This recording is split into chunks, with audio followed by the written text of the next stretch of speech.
Bienvenue sur Good Visa, le podcast voyage pour s'évader et se ressourcer.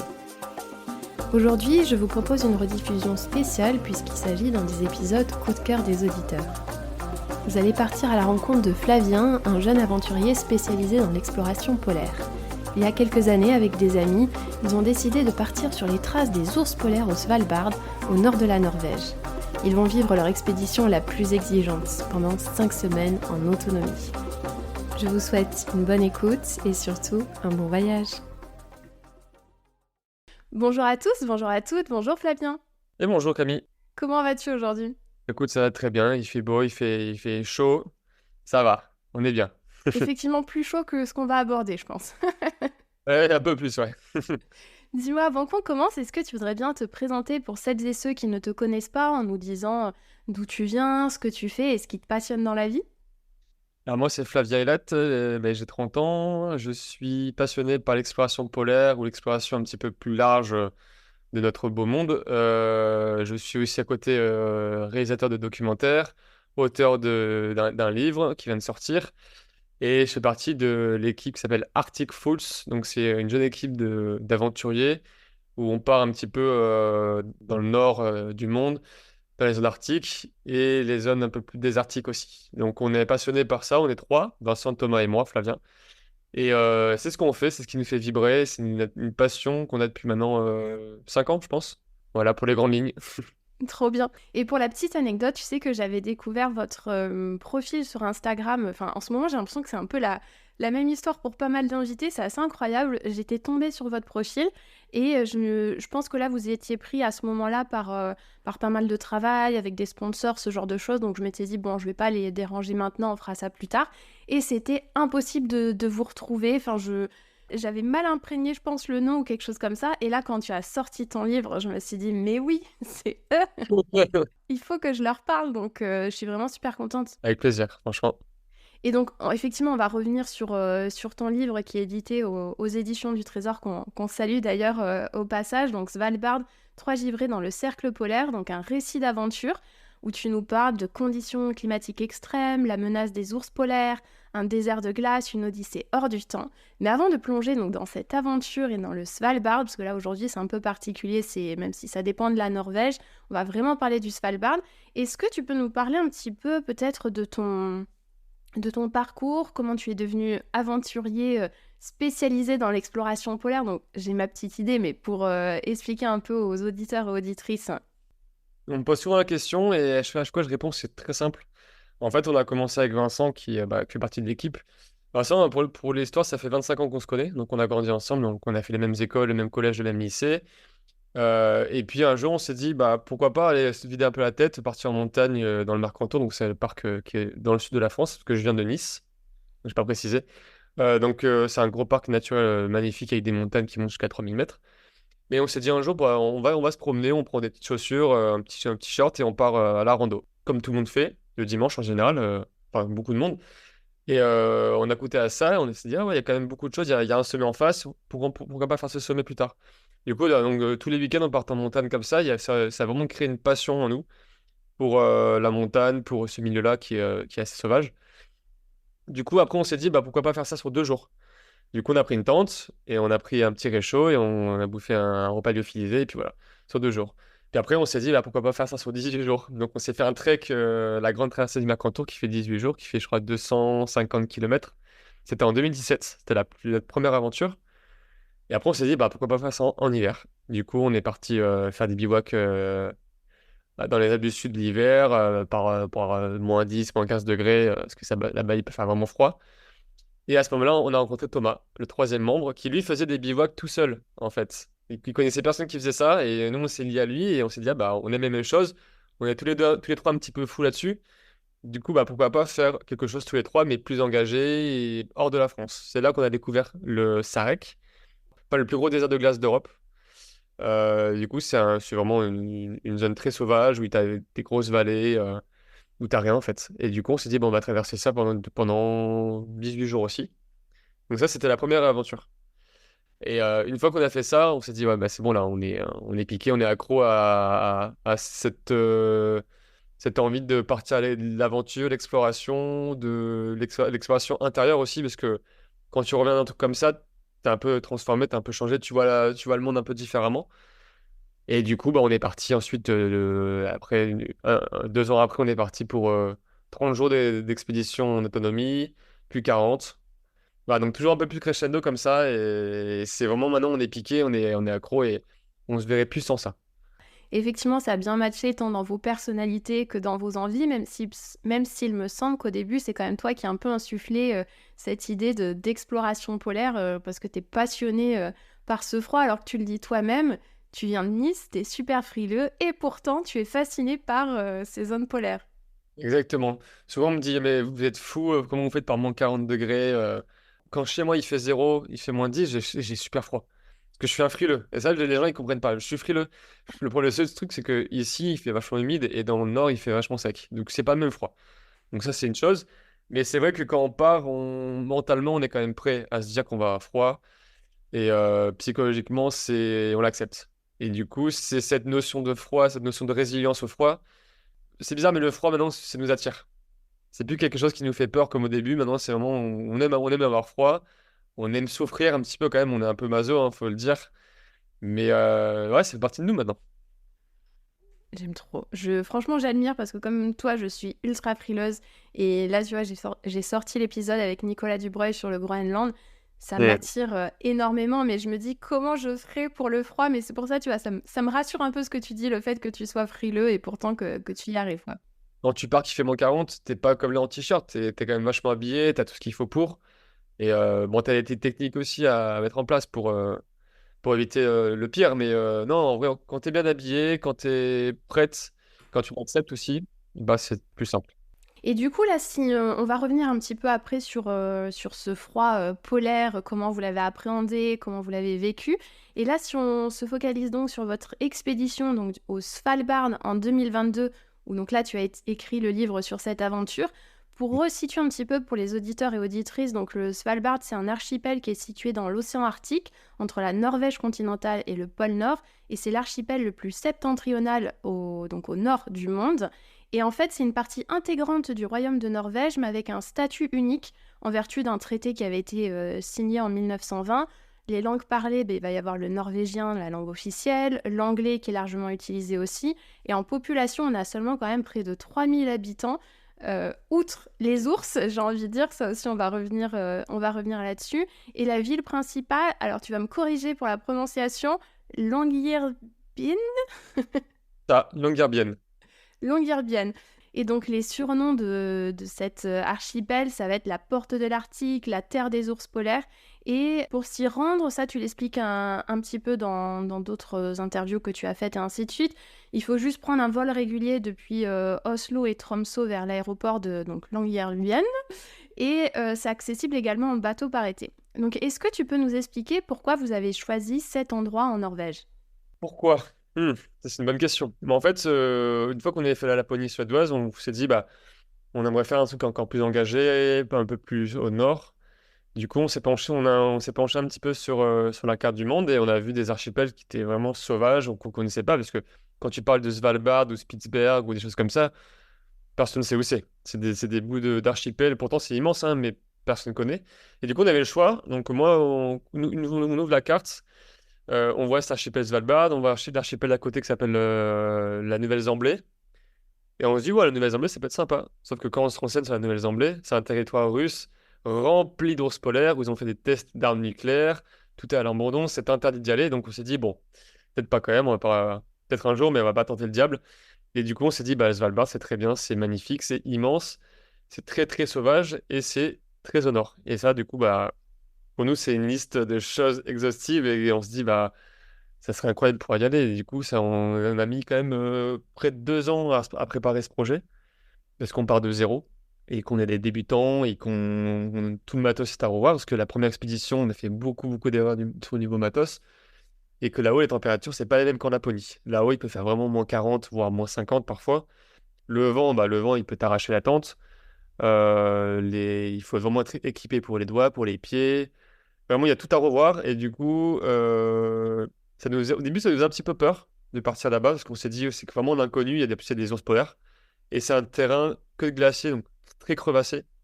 Donc il y a toujours ce risque de crevasse, de chute dans les crevasses, les ours polaires qui sont omniprésents, qui sont vraiment très nombreux. Et, euh, et puis l'accessibilité qui est assez simple, du coup il y a l'avion, mais après comment on fait pour se déplacer? Donc ski et poulka. Au chien de traîneau. Il y avait aussi cette option de chien de traîneau, mais comme on dit, c'est un peu nous les chiens, c'est nous qui tirons les traîneaux. C'est plus simple pour nous, mais c'est plus fun.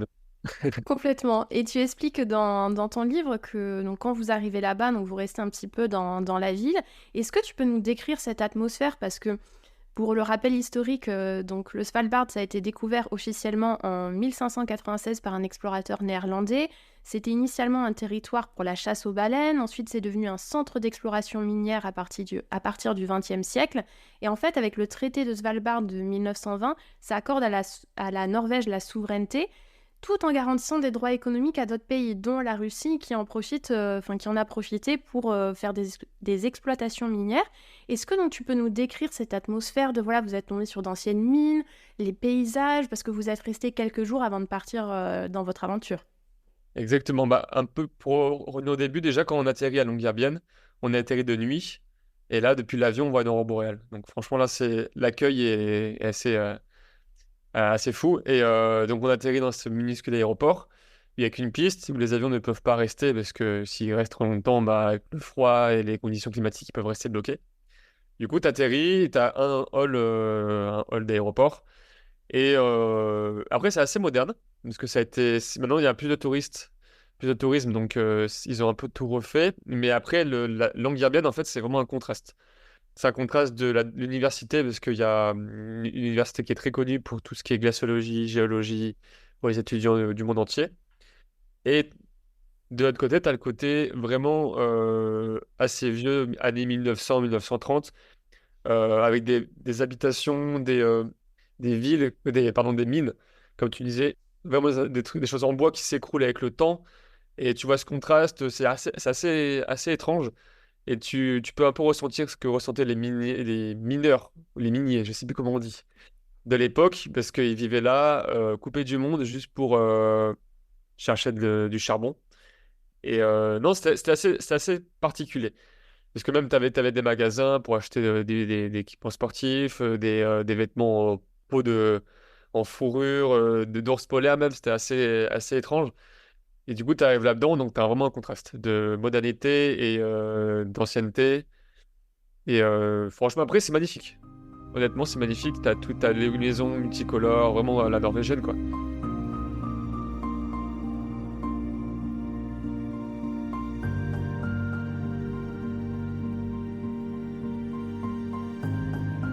Et ça, justement, j'allais te demander, est-ce que vous avez pu échanger un petit peu avec les locaux, échanger avec des Norvégiens, comment ils étaient dans leur comportement, à vous accueillir, peut-être que vous avez testé des plats locaux, je sais pas, par exemple? Alors, les plats locaux, non, pas spécialement, parce que le problème de là-bas, c'est que c'est beaucoup de. Enfin, quand tu manges comme nous, on n'a pas un gros budget, donc forcément, on va dans les supermarchés, on prend des trucs pas très chers ou des burgers, tu vois. Donc voilà, mais on n'est pas les exemples pour la nourriture locale. Mais on a beaucoup échangé avec les locaux, notamment les étudiants qui étudient à l'université. Là-bas, c'est un peu une mecque des explorateurs. Du coup, on a rencontré Mathieu Torder qui a fait le pôle Sud, qui a fait beaucoup de choses et maintenant qu'on c'est un Français en plus. Donc, on a échangé avec lui, on a bu un café avec lui. On a avec Heidi Sévestre, qui est une glaciologue reconnue mondialement, qui est géniale et qui est pétillante. Et donc, voilà, donc il y a beaucoup de rencontres comme ça. Et aussi, comme je disais, les étudiants en glaciologie, géologie, on a eu la chance à notre retour de faire un peu la fête avec eux. Et c'était juste incroyable. Trop bien. Le contraste, tu passes 30 jours coupé du monde, tu fais la fête avec des étudiants jusqu'à l'aube. C'était vraiment intéressant et c'était un bel échange. Ouais. Même eux, quand, nous voyaient, quand on leur racontait notre histoire, ils ne nous croyaient pas. Ah ouais? Tu mens, c'est pas possible. Et ouais, on était persuadés qu'on mentait. Oui, parce qu'ils étaient assez surpris de vous voir avec tout votre matériel. On discutait avec les guides locaux qui emmenaient des touristes. Ils nous demandaient, mais combien de temps vous partez? Parce qu'ils voyaient tout notre barda, nos traîneaux qui faisaient 150 kilos, qui étaient énormes. Ben, on leur disait, on part pour 30 jours. Ils disaient, comment ça, 30 jours? C'est pas possible. Eux, ils partaient pour 7 jours. Et c'est rare que des gens qui partent 30 jours là-bas, quoi. Nous, on choisit de partir longtemps pour profiter plus. Et vous vous êtes fait surnommer les Français au gros traîneau à un moment par des policiers que vous avez croisés justement. Et c'est bien que tu le mentionnes, tu vois, ce côté universitaire, parce que en me renseignant, j'ai vu que c'était effectivement hyper important pour tout ce qui est science et recherche, pardon, avec de nombreux projets scientifiques et notamment plein d'installations scientifiques comme le Global Seed ou Volt, où en fait c'est vraiment un coffre-fort mondial des graines. Ça, j'en avais entendu parler, mais j'avais pas réalisé que c'était là-bas, où en fait ça a été conçu pour protéger la biodiversité agricole et il stocke en fait des millions de graines provenant de toute la planète afin de les préserver en cas de catastrophe naturelle, conflit ou autre. Exactement. Alors ça, on n'a pas pu aller le voir parce que c'était un petit peu trop loin de là où on était. Mais oui, effectivement, c'est là-bas et c'est assez surprenant. D'ailleurs, en ce moment, c'est un souci parce qu'avec le réchauffement climatique, faut pas que je dise de bêtises, mais l'endroit commence à ne plus être très adapté. Mais bon, à vérifier. Mhm. Donc là, on a parlé de la population locale, que vous avez rencontré des Norvégiens et ainsi de suite. Si vous avez fait d'autres types de rencontres avec la faune et la flore, en tout cas, ça a été un petit peu l'angoisse pendant votre séjour, cette rencontre avec les ours polaires, où en fait, la probabilité d'en croiser un sont tellement élevées qu'il est interdit de sortir sans armes pour se défendre contre une éventuelle attaque. Donc là, tu vas nous expliquer que vous faites des rondes la nuit, que vous avez toujours un peu cette appréhension de est-ce qu'on va en croiser un. Alors ça, vous le saviez avant d'arriver. Est-ce que une fois sur place, tu le ressens déjà un petit peu plus, cette présence dans cette ville? Ah, tu le ressens totalement. Déjà, tu as des panneaux qui t'indiquent attention ours polaire. Et les locaux, ils te montrent des vidéos des ours qui rôdent dans la ville. T'entends des histoires des attaques d'ours qui ont tué des gens. Non, c'est assez pesant parce que En fait, c'est l'endroit dans le monde où il y a le plus d'ours polaires. Je sais pas trop pourquoi ils sont tous là, mais en gros, c'est vraiment la concentration d'ours polaires, elle est vachement élevée au Svalbard. Et tu ressens vraiment cette menace, en fait. Surtout quand tu pars. Bah, dans la ville, ça va, mais quand tu es en dehors de la ville, quand tu es un peu exposé, tu te sens vraiment comme une proie, en fait. C'est assez étrange comme sensation. Et c'est intéressant aussi, c'est ce qui nous plaisait aussi de remettre un petit peu, tu vois, notre condition d'homme à sa place, de se dire, bon, ok, on n'est pas en haut de la chaîne alimentaire, il y a quand même les ours au-dessus, et t'es chez eux, et c'est là, il faut faire attention, t'as des protocoles à mettre en place, t'as des règles t'as des règles, donc comme tu disais, le fusil, c'est obligatoire. Si t'as pas de fusil, tu peux pas partir. Et la preuve, on a eu un contrôle de la police au troisième jour de marche, qui nous ont contrôlé toutes nos armes, parce qu'en fait, t'as le fusil létal, qui datait d'ailleurs de 1899, pour l'anecdote. Il y avait même un insigne gravé dessus qui était poncé, un signe de la Seconde Guerre mondiale. Je ne dirai pas le nom. Et du coup, on avait ça, on avait aussi des grosses fusées éclairantes pour faire fuir, un peu comme sur les bateaux, tu sais, pas, les flare guns, en cas de détresse. Vraiment, c'est un ours qui est à 200 mètres, on le lance en l'air, ça fait un gros boom. Et normalement, ils ont peur, ils partent.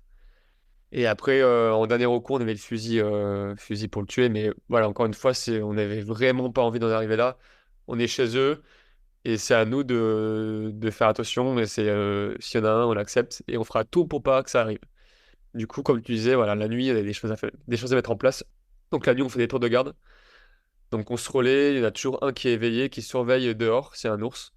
Et donc c'était assez épuisant. C'était assez épuisant parce que du coup, on dormait 2 heures. Puis on dormait 4 heures, on se levait 2 heures, puis on dormait 4 heures, puis on se levait 2 heures. Et c'est ça toutes les nuits, et on tournait comme ça. Du coup, quand il faut sortir et qu'il fait -40, c'est compliqué, en pleine nuit. Mais ça fait partie du protocole et c'est obligatoire. Et en tout cas, cette inquiétude, elle vous a pas quitté parce que au fur et à mesure des jours, vous n'en voyez toujours pas. Est-ce qu'il n'y a pas ce danger de se dire justement, oh c'est bon, j'en ai pas vu, au final, je suis safe, quoi. Ouais, c'est ça, bah, c'est même quand on marche, hein. Quand on marche, quand il y a le white-out, donc le white-out, c'est quand il fait vraiment tout blanc. Tu peux pas distinguer le sol du ciel, c'est vraiment dans un brouillard épais. Dans ce cas, là, on marche avec le fusil sur l'épaule parce que l'ours, même s'il est à 20 mètres, tu peux pas le voir. Donc c'est un peu le danger. Mais oui, oui, tu peux des fois relâcher la pression. Tu peux te dire, bon, allez, cette nuit, on est un peu loin des fjords, on est dans les terres. Ça nous est arrivé, hein. On est dans les terres. Ok, ce soir, pas de taux de garde, mais par contre, on dort avec les fusils dans la tente, enfin, dans l'abside, et avec tout sur nous au cas où il y a un ours. Mais des fois, on se relâchait quand on est un petit peu loin des fjords, dans les terres, où la probabilité est quand même vachement moins élevée. Là, on se disait, bon, on va peut-être dormir une nuit complète cette fois-ci. Mais voilà, il faut garder cette vigilance, tu l'expliques bien dans le livre tout au long, parce que tu dis aussi, la vraie magie de l'Arctique réside aussi dans les rencontres avec la vie sauvage qui nous rappelle à quel point nous sommes de simples invités dans ce royaume gelé. Ouais, c'est ça. Et est-ce que vous avez croisé d'autres animaux, hormis ces fameux ours polaires, peut-être je sais pas, des renards, des rennes ou ce genre de choses? On a croisé des rennes, ouais, beaucoup de rennes. Des rennes, on a croisé un renard. Mais après, il n'y a pas beaucoup d'animaux. Ouais. Des oiseaux aussi un petit peu, mais En fait, là, on a été, c'était vraiment dans les terres, dans la zone montagneuse. On est loin des fjords, loin de l'eau, donc il n'y a pas beaucoup de présence. Ouais. À part ce froid. Ah, ça, oui. Et justement, si on s'attarde un petit peu sur la présence de ce froid, tu expliques que c'est une lutte permanente où chaque action est un défi, où tu parles même de vents, alors je connaissais pas ce terme, des vents catabatiques à plus de 200 km/h par moment. Est-ce que dans ces moments-là, vous vous dites pas, mais enfin si, je pense que tu disais dans d'autres interviews que vous avez dit, mais qu'est-ce qu'on fout là? Quand il y a des vents comme ça, avec ce froid en plus, ça doit être hyper déstabilisant. Ah oui, bah, plusieurs fois, on se dit qu'est-ce qu'on fout là? Bah, après, c'est une pensée qu'on ne garde pas longtemps parce qu'on sait pourquoi on est là. On a quand même bossé longtemps pour y arriver. Mais c'est vrai que nous, ça nous est arrivé, c'était au quatrième jour. Donc, les premiers jours, c'est les plus durs. Parce que ton corps, il n'est pas encore habitué. Le froid, t'es pas encore habitué, vraiment. Donc, le quatrième jour, on s'est pris vraiment des gros vents catabatiques. Donc, pour ceux qui connaissent pas les vents catabatiques, c'est des vents qui redescendent du glacier et qui sont très, très puissants. Et du coup, si tu montes le glacier, tu te prends plein face. Donc, nous, c'est ce qui nous est arrivé. Et vraiment, c'était un vent, il devait faire aller -20. Et les vents, bon, c'était pas à 200, mais c'était allé à 80 peut-être. Mais vraiment, le ressenti, il devait être à -30, -35, je pense. Et dans ces moments-là, t'es vraiment émitouflé, t'as le masque, les lunettes qui gèlent, du coup, tu vois plus rien. T'es vraiment dans un monde en 2D. Tu sais même pas vraiment où il faut aller parce que t'as aucun repère. T'as pas d'arbres, t'as pas de rochers, t'as des montagnes, mais les montagnes elles sont tellement grandes que tu les vois pas défiler. Du coup, t'es sur un tapis roulant, comme ça, t'as l'impression, avec du vent dans la gueule, et tu te dis, mais pourquoi je fais ça? Quelle est la raison de ma venue ici, de se confronter à ça, alors qu'on aurait pu rester chez nous avec le confort à la maison, quoi. Mais bon, c'est une pensée qui part vite, parce qu'il y a tellement de plaisir en dehors de ça qu'on l'oublie vite. Oui, parce que c'est vrai que tu expliques qu'il y a ce risque de tourner en rond vu que tu n'as plus ces repères. Et ça, tu vois, j'en avais un petit peu parlé avec Nicolas Dubreuil que c'est quelque chose dont on n'a pas l'habitude de ne plus avoir ces repères-là. En fait, on est tellement habitué dans notre quotidien que quand on a, comme tu expliques aussi, ce white-out, on perd tous nos repères et on a ce risque de se retrouver à tourner en rond, quoi. Bah, ça nous est arrivé, en fait, quand tu marches, t'as toujours un pied qui est plus fort que l'autre, puis un peu plus musclé, ou si t'es droitier, ou... Enfin bref, goofy régulier, t'as toujours un pied un peu plus fort. Et du coup, quand tu n'as aucun repère, que tu sais pas où il faut aller, que tu penses aller tout droit, à ton pied le plus fort, il t'emmène à l'opposé, parce que tu appuies plus. Et du coup, forcément, tu prends des courbes comme ça, et on se retrouve bah, des fois à se dire, mais on a dévié de 90 degrés. Donc là, donc la manœuvre à effectuer, c'est en gros, c'est la queue leu. Le premier, il fait la trace autant qu'il peut, et tu as la boussole, et tu te diriges à la boussole, quoi. Mais c'est assez perturbant parce que t'as aucun repère, ni le ciel, ni le sol. Et t'as un peu l'envie aussi de vomir. Ah ouais. Ouais, parce que ton équilibre, ton oreille interne, elle est vraiment déboussolée et tu sais pas où est le haut du bas et t'as un peu la nausée, quoi. Hmm. Et bah après, c'est que le premier, parce que quand t'es à plusieurs, bah forcément, le deuxième, il se base par rapport au premier, et le troisième par rapport au deuxième. Mais quand t'es tout devant, c'est dur. Et ça, vous faisiez des tours, j'imagine. Bah, pour le premier, c'était au Shifumi, comme on fait souvent. Mais après, c'était, voilà, le premier, il faisait la trace, et le deuxième, il relayait, puis après, le troisième, on tournait. C'est l'avantage d'être trois aussi. Et ça, vous m'avez vraiment bluffé par rapport au fait de se repérer, parce que quand on tape, enfin j'invite l'audience à aller taper Svalbard sur Internet pour voir des images, et j'en partagerai après sur les réseaux sociaux. C'est impressionnant parce que vous êtes au milieu de nulle part, et se dire comment vous arrivez à vous déplacer, à vous orienter. Donc j'ai vu que par exemple Vincent, il est spécialiste itinérance et traces GPS. Donc voilà, vous vous êtes débrouillé avec des cartes, GPS, enfin, c'est quand on est au milieu de nulle part, comme tu dis, et qu'on se met à tourner en rond. Moi, franchement, je vous admire. C'est quelque chose qui me ferait super peur de se dire, voilà, j'ai plus mes repères de j'avance vers terre l'arbre, je prends ma boussole et ainsi de suite, parce que je sais pas si la boussole, quand vous êtes avec toutes les rafales et ainsi de suite, ça vous aidait vraiment, quoi. En plus, ce qu'il faut prendre en compte, c'est que la boussole, elle fonctionne pas très bien parce qu'on est vraiment vers le pôle Nord. Du coup, il y a une déviation un peu magnétique et il faut prendre en compte ça. Et donc, c'est un peu compliqué. Après, ça, c'est que quand il y a le whiteout qui est dehors, qu'on ne voit rien. Après, quand il fait beau ou quand il fait quand il y a suffisamment de repères, il y a toujours des montagnes à côté ou des vallées. Du coup, tu te bases par rapport à ça, en fait. Donc, on sait très bien qu'il faut remonter la vallée, remonter le glacier, et avec la carte, le GPS. Et donc, ça va, ça. Mais c'est vraiment que quand il y a le whiteout que là, c'est très compliqué. J'imagine. Et comment tu gérais la douleur par rapport au froid? Parce que tu expliques quand même, parce que oui, ça fait un petit peu rêver, tous ces paysages, mais il faut parler quand même de la réalité aussi de ce froid qui peut être très violent, parce que tu expliques dans ton livre que la souffrance, elle est un peu une composante indissociable de l'aventure, qu'elle t'apporte à la fois beaucoup de sagesse lorsque tu l'accueilles pleinement, parce que tu racontes les frostbites, où voilà, tu te retrouves avec le bout des doigts gelé, il faut faire attention que ça devienne pas violet, puis après noir pour pas les perdre. Donc comment toi tu gérais cette douleur-là? Alors, nous, ce qu'on avait fait avec les gars, c'est c'était entre nous, on avait un barème en fait. Donc, c'était de 0 à 10. Et très souvent, on se faisait un petit check. Donc, on disait, OK, les gars, là, je suis à 5. Donc, 0, c'est aucune douleur.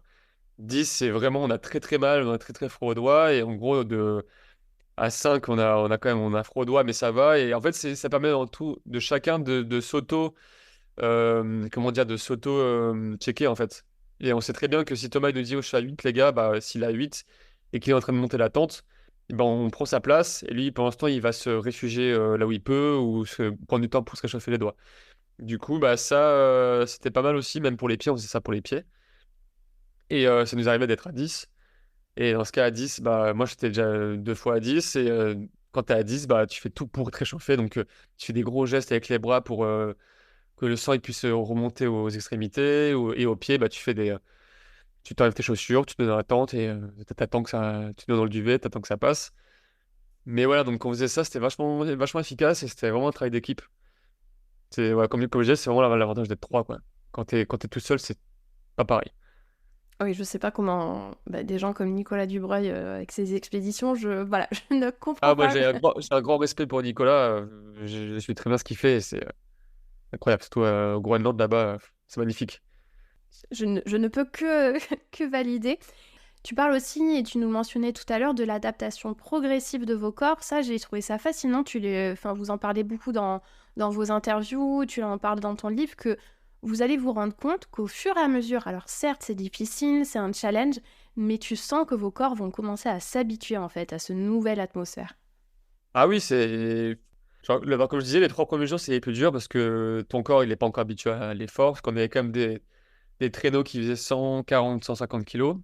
Donc, tracter ça, c'est quand même, surtout que ça montait beaucoup. Donc, ton corps, tu passes de aucun effort, un petit peu l'entraînement à la maison, à ça. Ton corps, il comprend pas trop. Du coup, c'était vraiment le plus dur. Et au bout de 3 jours, bah, ton corps, il commence un peu les muscles, ils commencent à s'habituer, donc voilà, même mentalement.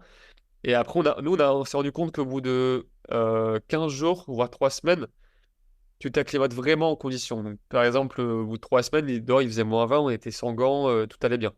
Et on se disait, ah bah ça va, il fait seulement -20 aujourd'hui.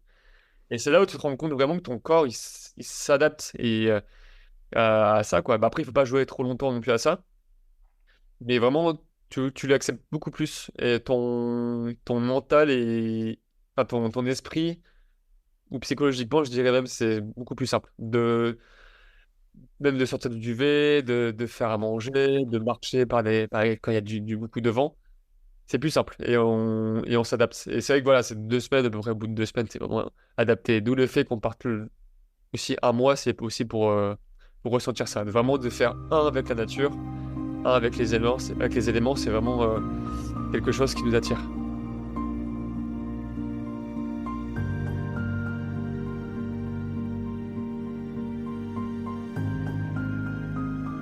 Et c'est super que tu parles de nature parce que justement j'allais te demander, donc il y a Elliot, un explorateur qui a fait la préface de ton livre où il explique que l'aventurier, l'explorateur, c'est celui qui refuse d'oublier le monde tel qu'il était et devrait être, que partir à l'aventure, voilà, c'est aller découvrir les territoires qui ressemblent à ce que la Terre entière devait être et à ce qu'elle était encore jusqu'à très récemment dans l'histoire de l'humanité.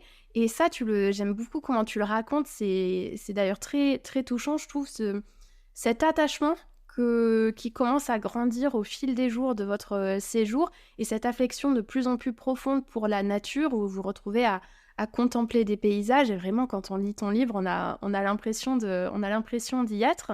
Et tu dis que c'est un peu comme une relation amoureuse qui pourrait devenir intense, où il faut faire attention parce qu'on est tellement fasciné et on devient complètement accro. Est-ce que tu veux bien nous en dire un peu plus?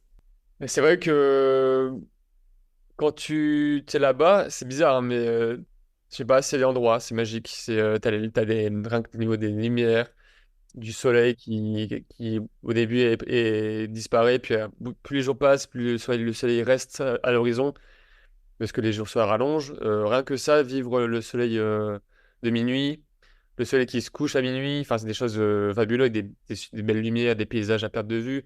C'est pas des paysages qu'on a l'habitude de voir ici en France, en tout cas. Enfin, on n'en voit pas, c'est tout court. Mais puis tout est démesuré. L'échelle là-bas, c'est démesuré. Les montagnes sont immenses. Quand tu vois un point là-bas au bout du fjord bah, ou du glacier, bah, tu penses que c'est à 5 kilomètres, mais c'est à 30 kilomètres. C'est immense.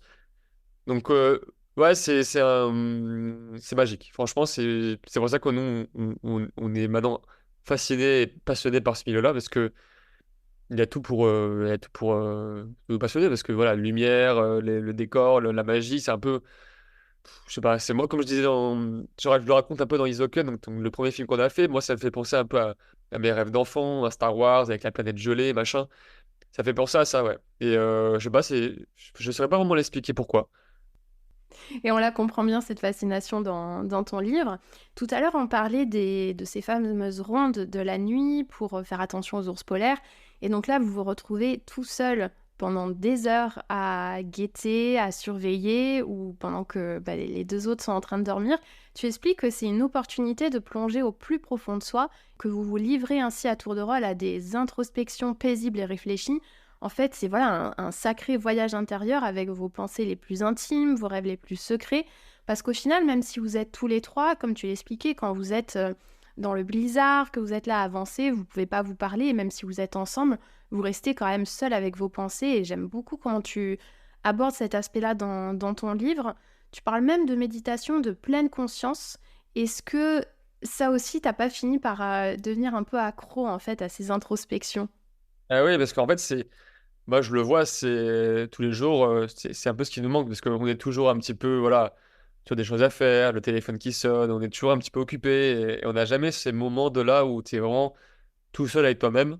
Quand tu arrives là-bas, comme tu dis, quand tu es tout seul avec toi-même, même s'il fait beau, mais voilà, quand on marche, on n'est pas forcément en train de discuter, c'est là où tu as du temps pour toi, en fait, pour réfléchir un petit peu à tout. Pas forcément voilà, sur les trucs un peu basiques de la vie, mais des trucs un peu plus profonds, des choses que, je sais pas, méditation de pleine conscience, en fait, on arrive à se détacher de nous-mêmes. C'est bizarre parce que, tu sais, c'est un peu comme des fois, quand tu conduis, tu te dis, mais merde, je suis déjà là. Tu sais, t'as oublié ce que t'as fait bizarrement, tu as un peu l'amnésie. Mais nous, on arrive à faire ça, mais consciemment, pour un peu se détacher de la douleur de la marche, du coup, c'était assez particulier aussi. Et ça, personnellement, moi, j'arrive que là-bas à le faire. Je sais pas pourquoi. Mais voilà, donc il y a un côté un peu vachement psychologique aussi, les expéditions. C'est ça qui m'attire. C'est de se dire, OK, on a du temps pour nous, on a le temps de réfléchir à beaucoup de choses et on apprend beaucoup de soi-même. Est-ce que toi, tu as eu enfin, pas obligé de rentrer dans les détails, mais vraiment des grosses prises de conscience où, je sais pas, un jour tu remarches, tu penses à un sujet particulier et tu rentres de voyage et tu te dis, ok, ça, il faut que ça change, ça suffit, et ainsi de suite. Peut-être dire une bêtise, mais je sais plus si ça arrive à ce moment-là. Mais en gros, toi, on réfléchissait à avoir un bébé avec ma femme quand je suis rentré, pour moi, c'était déjà plus clair. Tu vois, j'étais pas en mode je vais avoir un bébé, mais je me suis dit, OK, pourquoi pas. Mhm. C'est passé de non à pourquoi pas. Oui, donc en fait, tu chemines sur différents sujets dans ce voyage, en fait, intérieur, comme on disait, quoi. C'est ça. Du coup, bah, non, maintenant j'ai un bébé, tu vois, et je suis le plus heureux du monde. Bien sûr, et ça justement, je voulais te c'est super, tu me fais toutes les transitions parfaites. Parler un petit peu quand même de votre entourage et de vos proches quand vous partez dans ces aventures, parce que là, vous en avez quand même, de plus en plus à votre actif et comme tu dis, toujours plus loin, toujours plus, longtemps. Comment ils gèrent vos aventures? Ah bah, bon, en tout cas pour le Svalbard, enfin en tout cas pour mes parents, ils étaient vachement stressés parce qu'ils savaient les risques par rapport aux ours et aux crevasses, tout ça, donc ils étaient un peu stressés. Mais j'ai toujours tendance à les rassurer, à leur dire que bon, tout va bien se passer et tout. Et après, je rentre pas trop dans les détails, tu vois, je reste un petit peu exprès. Je garde un peu de mystère parce que si je leur dis que voilà, on va franchir 16 glaciers, on va dormir sur des crevasses, il y a 3000 ours polaires, enfin des trucs, des chiffres. Non, ça va plus les angoisser qu'autre chose. Mais sinon, non, ça va. Après, ils nous suivent vachement sur tu vois, tous les jours, on envoie des messages, on leur faisait un petit topo de la journée. Ça va, ils gèrent bien. Ils gèrent bien. En tout cas, ouais. Tout le monde gère bien, ma femme aussi. Elle est contente que je parte. Et que tu reviennes, tout sage, Eh bah oui, non, mais après, ils savent très bien que maintenant, ça fait partie de moi. Je pense que je pourrais plus faire sans. ouais. Et est-ce que tu sens que ça a changé un petit peu depuis que tu es papa par rapport à tes expéditions? Est-ce que, peut-être tu vas te dire: «Bon ça je vais peut-être pas tenter, ça je vais peut-être être un peu plus safe». Tu as vu la différence? Alors, pour l'instant, non, parce on n'a pas de projet de faire des trucs vachement engagés. Dans le sens où, je sais pas, des sommets à 8000 mètres ou faire des choses qui n'ont jamais été faites. Mais non, je ressens pas trop ça parce que jusqu'à maintenant, tout ce qu'on faisait, c'était quand même vachement conscient et on avait conscience du risque, on savait très bien le gérer. Après, néanmoins, tu vois, il y a Vincent Thomas, ils sont partis en Patagonie quand ma fille avait 3 mois. Et là, ils m'ont dit, heureusement que t'es pas venu. Enfin, ils ont pris vraiment beaucoup de risques et c'était au-delà de ce qu'ils voulaient comme risque. Beaucoup de choses et ils m'ont dit, là, heureusement que t'es pas venu parce que tu t'aurais pas kiffé vis-à-vis de ta situation maintenant. Mais en tout cas, ce qui est prévu, en tout cas pour les prochaines expéditions et pour l'avenir, bien sûr que je vais pas faire des trucs où il y a une chance sur deux de mourir, mais je vais continuer à faire des expéditions qui continueront à être engagées, bien sûr, mais en pleine conscience du risque.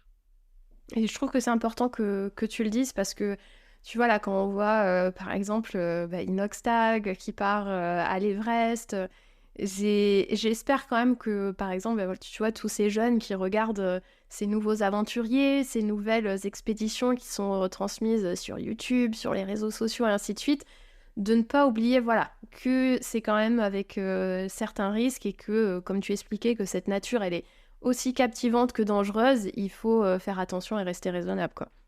Ouais, après, voilà, faut faire les choses bien. Je sais qu'Inoxtag, lui, il a fait les choses bien, pour l'avoir côtoyé un peu tout le long du parcours. Il a fait les choses bien, il était bien entouré. Mais ouais, c'est sûr il faut pas se dire, bon, demain, je vais faire les restes. Parce qu'il y a quand même beaucoup de préparation, il faut faire des sommets avant. Et c'est pareil pour l'expédition polaire. Personne ne peut se dire, bah, demain, je pars au Svalbard. Non, d'abord, il faut s'entraîner en France, en Laponie. Faire les choses. Ouais, il faut faire les choses dans l'ordre. Tu vois, il faut pas partir de demain dire, je vais faire le pôle Nord. Non, mec, tu vas mourir. Et nous, jamais on se dira, bah, demain, on part faire le K2. Parce on a aucune expérience en haute montagne. Donc c'est pareil pour tout le monde et tout est faisable. Il faut juste les faire dans le bon sens et comme il faut et tranquillement. Faut pas se presser non plus. Et avec une bonne préparation, et ça tu en parles, dans ton livre, que je trouve ça hyper admirable parce que j'ai l'impression que vous êtes très bien rodés, chacun de vous 3 a son rôle par rapport à voilà, vous allez aller démarcher des partenaires, c'est quand même toute une logistique à prendre en compte et tout un matériel aussi, ça m'a bluffé comme on le disait un petit peu au début où vous êtes fait appeler par le policier, un peu les Français au gros traîneau. Quand même rappeler que vous aviez donc sur 4 Pulka 380 kilos d'équipement. C'est ça. Alors 4 parce que tout le monde avait 2.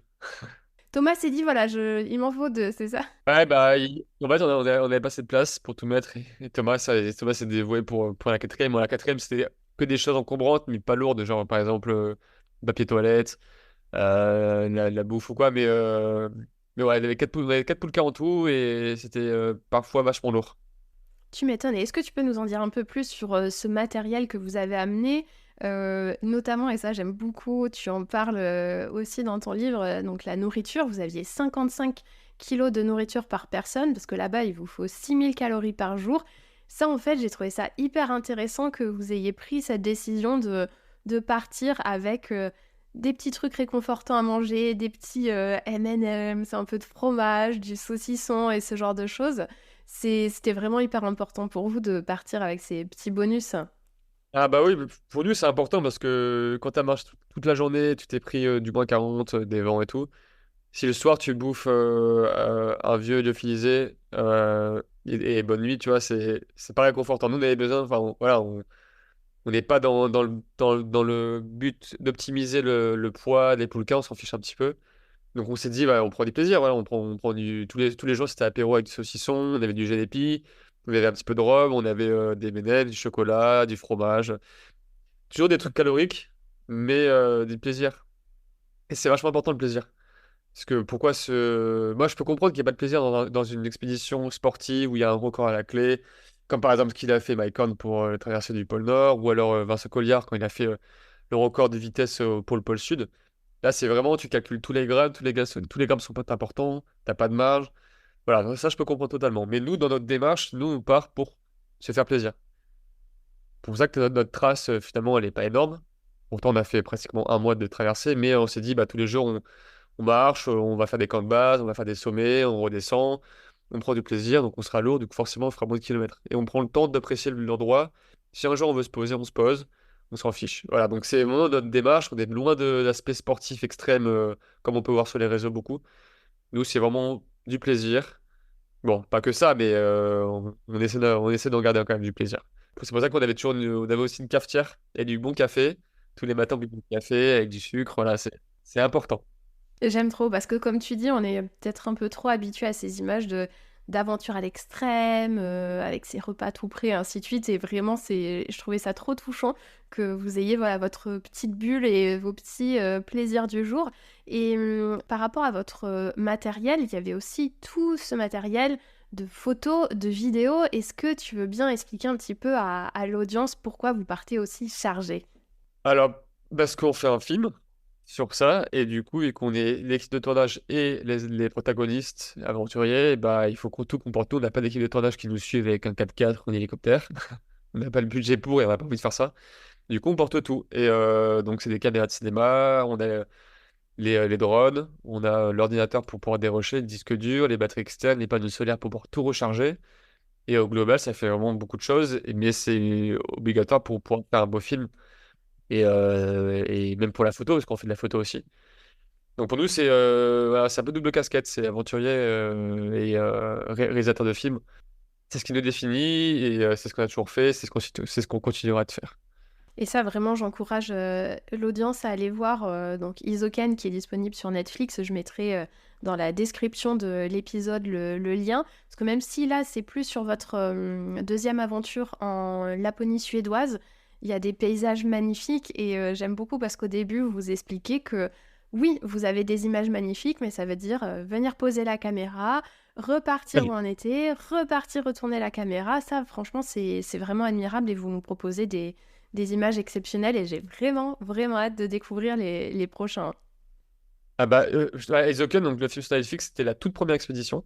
Ah oui, pas la deuxième, la première, pardon. Première, voilà, donc la toute première. Comme on peut voir dans le film, on a fait beaucoup d'erreurs.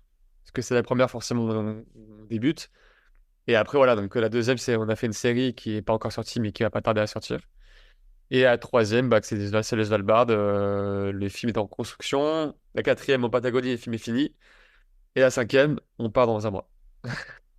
Et effectivement, ça, on va revenir dessus à la fin pour la conclusion, mais vraiment, c'est, comme tu dis, je pense que c'est votre marque de fabrique de pouvoir partager justement ces expériences avec des images complètement incroyables. Et par rapport à votre quotidien, j'aime bien parce que tu expliques que en fait c'est des défis tous les jours. C'est un peu l'essence de l'aventure avec cette capacité à puiser dans la joie des petites victoires, justement avec votre saucisson, vos M&M's. Au final, j'ai l'impression que vous avez réussi assez rapidement à mettre en place votre routine, à accepter que voilà, pendant plusieurs semaines, vous n'allez pas prendre de douche, que oui, quand il faut aller faire ses besoins, il faut dire ce qu'il est, en plein milieu de la glace dehors. Enfin, ça, j'ai l'impression que voilà, votre quotidien, vous êtes rapidement habitué. Ah bah, la routine, elle se met en place rapidement, hein. Parce qu'on a toujours une routine. Donc moi, je m'occupais de mettre tout dans la tente, tout était à sa place, pour pas perdre de temps à chercher. Vincent, lui, il montait la tente avec Thomas. Je sais plus, on avait chacun un rôle en fait. Et tout allait très vite. Au début, la tente, on mettait peut-être allez, 20 minutes pour la monter. À la fin, on l'a monté en 5 minutes. C'était vachement efficace et du coup, chacun avait son petit rôle. Vincent faisait la cuisine le jour 1, puis c'était moi, puis Thomas, on tournait comme ça. Tout le monde faisait tout en fait. Et c'était vachement intéressant. Et ouais, donc la routine, c'est. Même on se plaint de la routine chez nous, mais la routine, elle est aussi présente en expédition. Et par rapport à votre lien, tous les trois, donc comme tu l'expliquais au début, tu as grandi avec Vincent, tu dis que l'aventure coulait déjà dans vos veines. Ensuite, donc il y a Thomas qui est arrivé dans ce trio, et tu expliques que vous avez chacun vos personnalités. Toi, des fois, tu as un peu plus le rôle de modérateur. Donc ça, c'est une dynamique qui s'est mise en place au fur et à mesure, j'imagine. Oui, oui, c'est ça, parce qu'on a tous les trois des caractères différents, mais on a des caractères qui se complètent. Par exemple, Vincent, il est vachement dans l'action, il est vachement entreprenant, il a toujours un peu, voilà, un peu énergique, un peu foufou et tout. Et Thomas, il est un peu l'inverse, mais il a toujours des bonnes idées, des choses comme ça. Et moi, je suis un peu au milieu, et quand ça arrive des petites embrouilles, mais rarement, bah moi, je suis un peu là pour faire la Suisse, pour modérer un petit peu. Ok, toi, c'est bien ce que tu dis, toi, c'est bien ce que tu vis, on va faire ça en commun. Et finalement, tout se passe bien. Et honnêtement, quand on passe un mois dans la tente, il n'y a presque pas d'embrouille. Il se passe vraiment, il y a un échange, et dès que c'est un peu tendu, on discute. On prend le temps, on se pose, ok, là, ça m'a pas plu, machin. La communication. Et vraiment, l'ennemi des groupes, comme ça, dans des expéditions, c'est l'ego. Si tu as de l'ego, que tu veux pas revenir sur tes propos ou quoi, tu restes sur tes appuis, bah ça marche pas et ça explose. Il y a beaucoup de groupes qu'on connaît qui ont pété comme ça. Et nous, en 3 XP, ça n'est jamais arrivé, on se côtoie tout le temps. Toi, hier, on était ensemble. Tout fonctionne et on sait très bien que notre trio, il va fonctionner pour toujours. Oui, parce que là, en plus, vous avez vécu des choses qui vous qui unissent pour la vie, quoi. Ah, ouais, on a vécu des choses très intimes et ouais, franchement, on a vécu beaucoup de choses. Ouais. Ce que j'aime bien aussi, tu expliques en fait ce qui vous a beaucoup aidé, c'est votre sens de l'humour, votre autodérision, parce que même quand voilà, vous faites une bêtise ou vous prenez conscience que vous avez fait une erreur, vous vous tournez toujours ça à l'humour et tu dis c'est ce qui vous a sauvé et je trouve que c'est, en tout cas, même juste par rapport à la lecture de ton livre, on le ressent beaucoup et que voilà, vous êtes vraiment soudés et Arctic Fools, voilà, la folie qui est jusqu'à dans votre nom et on le ressent vraiment beaucoup, ça, cette complicité entre vous trois.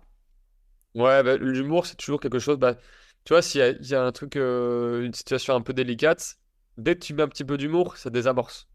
Et c'est ça qui est vachement intéressant. Ça, c'est plutôt Thomas qui a ça, enfin, qui nous a un peu mis là-dedans, parce que Thomas, tu vois, t'es mort de froid, t'en peux plus, et lui, il est là, limite, il te charrie, tu vois, il te dit, ah, mais qu'est-ce qui t'arrive, machin, mais avec de l'humour, tu vois, et du coup, on en rigole, et sur le moment de la douleur, on l'oublie, et après, on prend conscience de, bah, ok, bah, j'ai froid, mais il y a pire. Et non, ouais, c'est l'humour, ça fait partie de nous, ça désamorce beaucoup de choses. Et on n'aime pas se prendre au sérieux. Comme on dit, on fait des choses sérieuses sans se prendre au sérieux.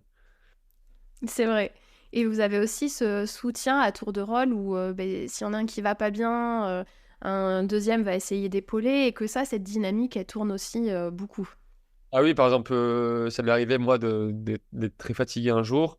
Bah, les gars, bah, du coup, ils me délestent de ma pouka, ou ils prennent des choses, ou c'est moins lourd. Et on retourne comme ça.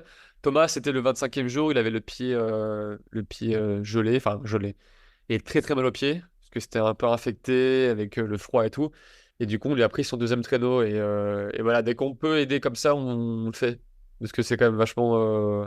Je sais très bien que s'il me le fait, je le ferai aussi, et inversement. Ça fait partie de l'échange.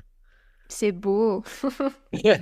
J'adore. Et un de vos credos, c'est n'arrête jamais d'essayer. En fait, tu expliques beaucoup quand tu racontes une péripétie pour un papier qui a été compliqué à obtenir, donc je laisse un peu le suspense.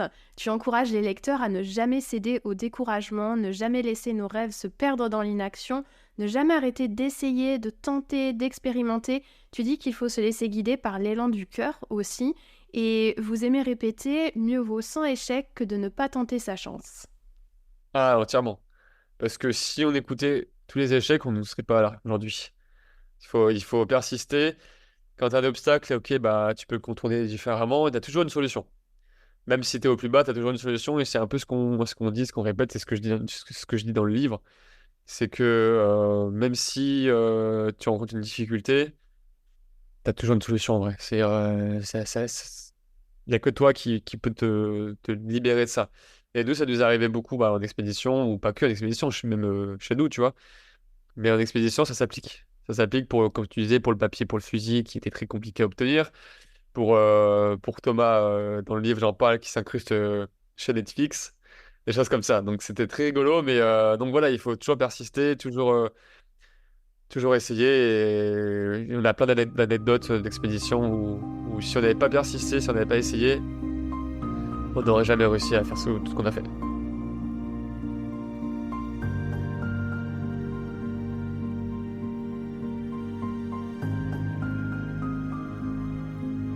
Et ça aussi, j'ai l'impression que c'est un peu, enfin que ça fait partie de votre objectif de démontrer au plus grand nombre que même des citadins ordinaires peuvent réaliser des performances que beaucoup pourraient juger inenvisageables, parce que vous aspirez à briser vos routines, à revenir à l'essentiel d'un mode de vie simple, à vous confronter à cette véritable solitude dont on parlait. Et en fait, tu dis aussi que vous ne vous prenez pas pour des super-héros, que vous faites juste des choix différents avec une autre manière d'appréhender l'existence. Et est-ce que tu le sens, ça, que vous commencez à inspirer les gens, ou que c'est une fierté, j'imagine, aussi de transmettre ça? Ouais, c'est super parce que bah, même rien que sur les réseaux, on reçoit des messages des gens qui nous ont dit: oh, on a vu notre film sur Netflix. Et du coup, bah, on organise notre expédition au Sahara. Suite à avoir vu le film, et ça arrivé plusieurs fois. Là, il y a 2 jours, j'ai vu un message d'un gars qui nous posait des questions pour le Sarek, pour même le Svalbard, quel itinéraire vous avez pris, et qui l'ont fait 2 mois après, tu vois. Donc c'est vachement cool de pouvoir inspirer comme on peut les gens, même si on n'est pas des Mycon, même si on n'est pas des grands de l'exploration, voilà, donc on inspire à notre échelle, et c'est vachement intéressant. Et puis même, voilà, même un peu tous les jours, on essaye de garder cette attitude de toujours bienveillance, d'échange. Quand par exemple quelqu'un veut faire une expédition, qui nous demande est-ce que vous pouvez nous prêter du matos, si on peut, on le fait, tu vois. On n'est pas du tout dans le truc où non, c'est pour nous, on vous partage pas les trucs, et au contraire, on essaie vraiment d'être ouvert à ça, parce que nous, au début, on galérait. Au début, si personne nous avait aidé, on n'aurait jamais réussi. Et maintenant, on se dit, voilà, c'est un peu l'inverse. Là, si des gens veulent faire des choses et qu'on les inspire, ben, on va les aider un petit peu comme on peut. C'est super. Et il y a aussi votre, on n'en a pas parlé encore, mais votre association Jusqu'au bout de vos rêves, qui est donc complètement en adéquation avec ce qu'on est en train de dire, où là aussi ça dépasse largement le statut d'une simple association, comme vous dites, où vous voulez inspirer les jeunes, leur donner confiance en eux grâce à vos exploits sportifs. Et il y a vraiment ce message d'espoir et ces valeurs que vous véhiculez. Vous avez même eu, j'ai réussi à retrouver une lettre du président Macron qui vous soutenait quand même dans vos expéditions. Ça remarque ça? Et ouais, moi, quand je mène l'enquête jusqu'au bout, où il parle des valeurs que donc, vous véhiculez avec la persévérance, l'esprit de combativité, de courage et de discipline. Ah, c'est vrai que c'était beau quand on a reçu cette lettre, on était quand même vachement fiers on peut avoir des opinions politiques, mais c'est vrai que quand tu reçois une lettre du président, qui que ce soit, t'es quand même vachement fier. Et c'était sympa, c'est sympa de sa part. Mais oui, ouais, c'est les jeunes d'aujourd'hui, c'est vrai que je trouve que maintenant, on a beau les critiquer par rapport au réseau, par rapport aux écrans et tout. Je trouve qu'il y a plus cette démarche de découvrir des choses, de partir un peu à l'aventure. Enfin, je parle pour la génération, pas la génération les tout jeunes, hein, la génération des 20 ans. J'en vois beaucoup qui sont inspirés par les réseaux, ce qu'ils voient, un peu les montagnes, quand on nous dit Inoxtag, qui a inspiré beaucoup de jeunes. Moi, je vois que du positif dans tout ça. Voilà, on n'est plus dans le truc où on ne veut plus sortir, on est chez soi et tout. Là, bon, ça invite à aller dehors, à explorer, à s'intéresser au monde. Et je trouve ça vachement intéressant. Et si nous, on peut apporter notre pierre à l'édifice en montrant aux plus jeunes que dehors c'est sympa, qu'il n'y a pas forcément besoin d'aller au pôle Nord pour s'amuser, que même ici en montagne ou même en ville, on peut s'amuser autrement, bah, c'est tout bénef pour nous. Et c'est vrai que tu vois, j'ai découvert un peu 300 ans après la bataille, donc le film d'Inox Tag, et je ne savais pas qu'il avait 22 ans. Enfin, Ouais. même, voilà, votre trio, vous avez, alors attends, vous avez pas encore la trentaine ou tout juste la trentaine, parce que vous vous suivez un peu au niveau des âges. Ça y est, on est rentré dedans. Ah ça y est, bienvenue. Mais en tout cas, quand vous avez commencé ces premières expéditions, vous aviez tout juste à peine voilà, 24, 25 ans. Et là, d'avoir vu ce film avec Inox Tag qui a 22 ans, qui part sur l'Everest, enfin, je me dis, waouh, est-ce que... Enfin, on dirait que je parle comme une grande mamie, mais je me dis, cette jeunesse, enfin, ces jeunes de 20 ans qui, voilà, partent faire des défis incroyables. Et je trouve que, tout comme votre message de transmettre des valeurs, de dire continuez à croire en vos rêves, ça, je l'ai beaucoup retrouvé aussi chez Inoxtag, où c'est hyper poignant, enfin, je vais pas spoiler, mais son combat et ce message d'espoir et de, voilà, ne lâchez jamais rien, il faut mettre les efforts, il faut y aller, ça m'a bluffé, vraiment, parce que même si lui aussi, voilà, il a été critiqué, on n'est pas là pour faire le débat, mais moi, je dis bravo pour, voilà, je sais pas, est-ce que c'est une nouvelle combativité qui voit le jour? Je sais pas ce que t'en penses. Ouais, c'est une nouvelle parce que même nous, quand on était jeunes, nos parents, ils nous disaient d'aller jouer dehors, tu vois, par exemple. Mais ça a toujours été un peu le cas. On a toujours incité les gens, enfin les jeunes, à sortir s'amuser dehors et pas tout le temps enfermés. Mais c'est vrai que maintenant, il y a vraiment cette notion du rêve, de faire, de réaliser ses rêves, en fait. Que ça soit au niveau du boulot, au niveau du loisir.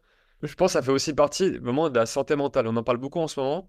Moi, j'ai un ami sur YouTube qui a fait une vidéo là-dessus qui s'appelle Le Zoo, qui est super. Je t'invite à aller la voir. Et il parle de la santé mentale, notamment des streamers. Et je pense que la santé mentale, aller dehors, tout simplement aller courir ou marcher, et ben c'est que du positif, enfin que du bien. Et je trouve que maintenant les vidéos, notamment celle d'Inoxtag, elles invitent à ça. Et ça fait plaisir à voir. On n'est plus dans les YouTube d'avant où il n'y avait plus vraiment d'inspiration. Maintenant, je sais pas, moi quand je vois ces vidéos, j'ai envie d'aller dehors, tu vois. Alors, je dirais pas que j'aurais envie d'aller gravir l'Everest, mais c'est vrai que bah, après avoir vu votre film, après avoir vu ce reportage, ça donne vraiment envie. Et j'ai bien aimé aussi, encore une fois, je veux pas trop spoiler, mais on n'aura pas le temps de rentrer dans les détails, mais il aborde aussi cet après, quand on vit des expériences aussi intenses, quand on est autant en contact de la nature comme vous l'avez été, et ça vous en parlez dans un autre épisode de podcast, où en fait c'est assez brutal aussi cette réalité, parce qu'on oublie tellement d'être en lien avec cette nature, de prendre du temps pour se ressourcer, comme tu l'expliquais, de se retrouver avec ses pensées, cette méditation pleine conscience, que quand on est rebalancé, j'ai envie de dire, dans notre quotidien, dans les notifications, les réseaux, ainsi de suite, ça aussi, il le dit Noxtag quand il est parti sans son téléphone, ce retour est assez compliqué. Et est-ce que toi, ça t'a donné encore plus envie de régulièrement te déconnecter, justement? Oui, alors justement, comme on le dit souvent, dans l'expédition, le plus dur, c'est pas quand t'es là-bas, c'est quand tu reviens. C'est vraiment, pour moi en tout cas, et je sais que pour les gars, c'était pareil, le plus dur, c'est le retour. Alors forcément, t'es content, tu revois tes proches, tu vois ta femme, tes parents, t'es vachement content de ça. Et une fois passé cette euphorie-là, tu te trouves seul dans un univers qui a quand même changé parce que il y a plein de bruit, plein d'odeurs, plein de choses. Les notifications, comme tu dis, c'est vachement anxiogène. Et nous, ça a été difficile. C'est pour ça que maintenant, voilà, ça va mieux, mais je sais que l'année qui a suivi l'expédition, j'ai un peu coupé les réseaux. Thomas, il a complètement coupé. Et si tu vas voir sur Instagram, il n'a pas vraiment repris depuis. Ça a été un peu un déclic. Et c'est vrai que partir sur le téléphone comme Inoxaga a fait, pour moi, c'est le mieux. Nous, quand on parle d'expédition, on n'a pas de réseau et c'est très bien comme ça. On est toujours en contact avec nos proches, mais il n'y a plus ces trucs de notification, Instagram, Facebook, la pression que ça met. Nous, des fois, ça nous arrive une fois l'expédition qu'on on a capté une barre de réseau. Et là, t'entends les notifications et c'est l'enfer, c'est horrible. Du coup, on cache ce truc et non, c'est pas possible. C'est vraiment oppressant, limite. Donc j'espère en tout cas que ça sera peut-être une invitation pour les auditeurs et auditrices à plus se déconnecter, être au contact de la nature. Et est-ce que pour terminer, tu aurais peut-être des conseils pour voilà, des gens qui se disent oui, ça y est, moi l'exploration, ça me donne envie, parce que là en ce moment j'ai pas mal d'invités aventuriers. Tu conseillerais de commencer par où? Comme je disais, faire les choses dans l'ordre. Donc, commencer par faire un truc qu'ils n'ont jamais fait. Il faut sortir de sa zone de confort. Si tu sais marcher de 5 km, et bah, tu vas aller en marcher 20. Tu vois, et vraiment partir dans l'inconnu, comme ça, dans l'inconnu du corps, surtout de se connaître vraiment avant de partir. C'est pas des choses bêtes, hein. Si en hiver, t'as la mer à côté, bah, tu vas aller te baigner dans la mer, même si c'est l'hiver. Tu vois, en faisant les choses bien, avoir des vêtements chauds pour se sécher et tout, mais tu vas te baigner dans la mer, tu vas marcher, tu vas courir, tu vas partir en montagne. Si t'es à Paris, bah, tu vas, je sais pas, tu vas faire une activité pardon, que tu n'as jamais fait. Alors, je sais pas, d'escalade ou quoi.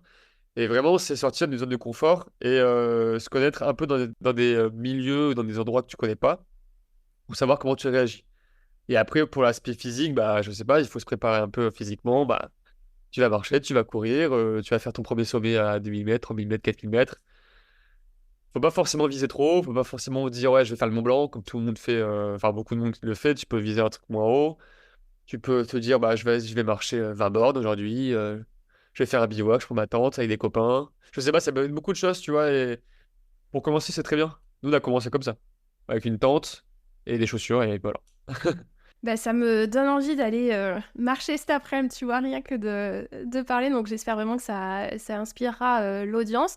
Donc je remettrai dans le lien de la description donc ton livre, donc aux éditions du Trésor, Svalbard, 3 givrés dans le cercle polaire, où vraiment, tu vois, je l'ai dévoré à une vitesse. J'ai trouvé ça super bien écrit, c'est fluide, il y a ce côté aventure, mais il y a aussi ce côté voyage intérieur où tu vois, Good Visa, c'est voyage et bien-être, où voilà, vous avez trouvé un peu votre bulle de bien-être là-dedans aussi. Je mettrai pareil le lien pour Isoken. Je tiendrai l'audience informée aussi pour les prochains films quand ils seront disponibles. Et est-ce que on peut avoir un petit teasing parce que j'imagine que vous allez repartir en aventure, vous n'allez pas vous arrêter là. Effectivement, là, on part le 2 janvier, donc peu de temps après le Nouvel An. On part pour une nouvelle aventure de un mois. Cette fois-ci, on part à l'opposé de tout ce qu'on a fait jusqu'à maintenant. Donc, on dit un peu au revoir au froid. Pas pour très longtemps parce qu'on va vite le retrouver, mais cette fois-ci, c'est différent. On n'aura plus les Pulka. On aura d'autres choses qu'on va tracter. Et ça va être totalement différent. Et on part un mois. Et cette fois-ci, on sera à 4. Et dans un milieu qu'on connaît pas. Voilà. Génial, franchement. Eh bien écoute, on va guetter ça sur vos réseaux. Là aussi, je mettrai vos comptes respectifs. Merci beaucoup Flavien pour ton temps. Et je vous souhaite plein de belles aventures pour la suite. Bah, merci à toi et à très vite. À bientôt. Merci à vous, merci pour votre écoute. Pour celles et ceux qui écoutent les épisodes de podcast jusqu'au bout, bravo à vous parce que j'ai une petite confidence à vous faire. Étant donné qu'il s'agit d'une rediffusion, cet épisode a donc été enregistré il y a quelques mois. Donc bien évidemment, depuis, Flavien a eu le temps de faire cette nouvelle aventure. Et si tout se passe bien, pour la prochaine saison de Good Visa, vous allez pouvoir le retrouver à nouveau au micro pour nous raconter une aventure qui du coup est complètement à l'opposé en termes de climat. Et je me répète, mais j'ai vraiment besoin de vous pour que l'aventure Good Visa continue. Ça peut être très simple avec tout simplement 5 étoiles et un commentaire sur Apple Podcast, sur Spotify. Mettre suivre aussi pour être sûr de ne pas louper les prochains épisodes. Et d'en parler tout simplement autour de vous. Encore merci et à très bientôt.